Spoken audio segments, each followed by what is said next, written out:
And as we told you at the top of the show, Governor DeWine and state leaders making that announcement about the confirmed cases, 3 in the state earlier today. DeWine declaring a state of emergency, and that will direct the Department of Health to issue guidelines for private businesses regarding work and travel restrictions and allowing the state to reallocate personnel or funds as needed. The state's health director says she plans to take aggressive action. Actions we take today and in the days to come here in Ohio will make our lives a little more uncomfortable. You'll be hearing guidance on travel, on visiting your loved ones. We don't want you visiting your loved ones in a nursing home if you're sick. If you live with someone who's in one of these high-risk groups, you should treat yourself in a household as a vulnerable household. State leaders say to stay tuned as more information and guidance will be released in the next few days. Now, all 3 of those cases involve people in their 50s in Cuyahoga County.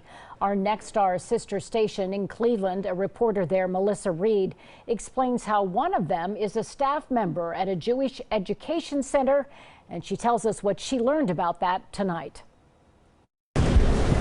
City and county leaders gathered for a news conference Monday, moments after it was confirmed that 3 people in Cuyahoga County had tested positive for the coronavirus. The age range of the cases is 54 to 56, 2 males and 1 female. All 3 of them quarantined at their homes outside of Cleveland.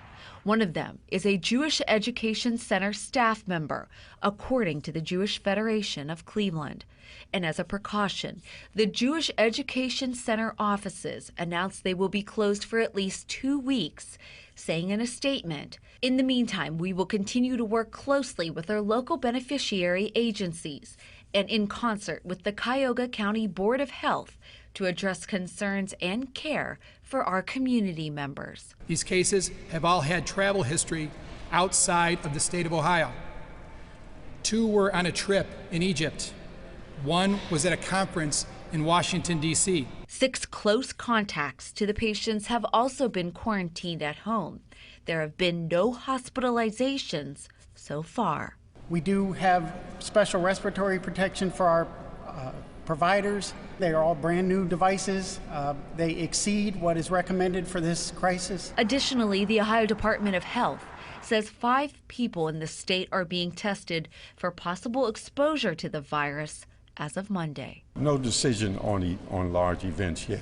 We're going to do this day by day. Now, the Board of Health is still in the tracing investigation process where they are trying to figure out where the patients went and who they might have come in contact with.